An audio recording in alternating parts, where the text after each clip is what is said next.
Üdvözöllek a QueryCraft Academy folytatásában, ahol a Power Query kezelő felületének utolsó 3 menüpontját tekintjük át.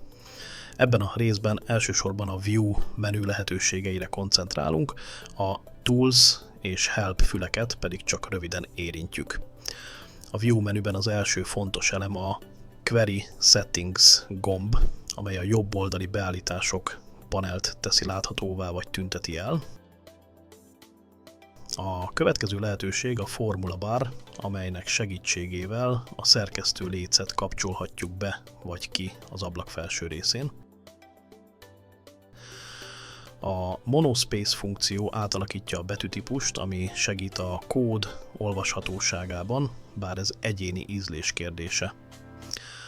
A Show White Space opció aktiválásával láthatóvá válnak a szövegekben maradt felesleges szóközök.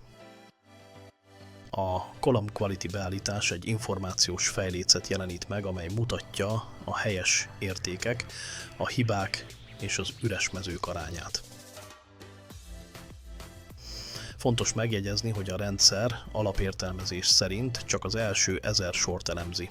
A pontos eredmény érdekében érdemes átállítani a vizsgálatot a teljes táblázatra, hogy ne kerülje el a figyelmünket egy későbbi hiba.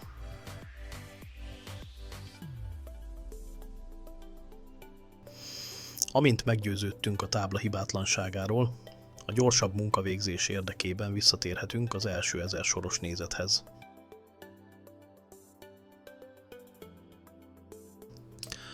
A Column Distribution funkció megmutatja az egyedi és a különálló értékek számát az adott oszlopban. A Column Profile ennél is részletesebb statisztikát nyújt az ablak alsó részén, például átlagot, szórást és a páros vagy páratlan számok arányát.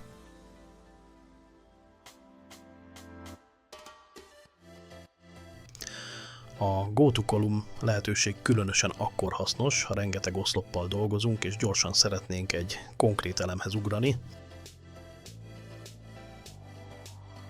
Az Advanced Editor ablakot megnyitva közvetlenül a táblához tartozó forráskódot érhetjük el és szerkeszthetjük.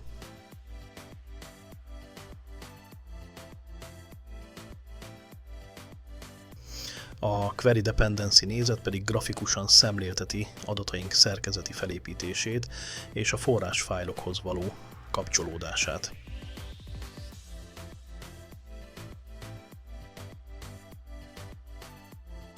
A Tools menüpont diagnosztikai eszközöket tartalmaz, amelyekkel a lekérdezési lépések sebességét és optimalizáltságát mérhetjük.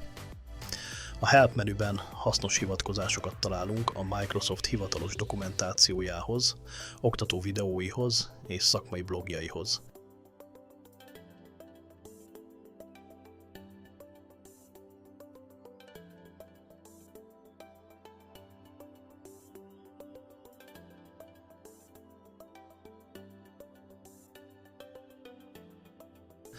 Ezzel a Power Query kezelő felületének végére értünk, a következő részben pedig már gyakorlati feladatokon keresztül tanuljuk meg az eszköz használatát. Köszönöm a figyelmet, hamarosan folytatjuk. Sziasztok!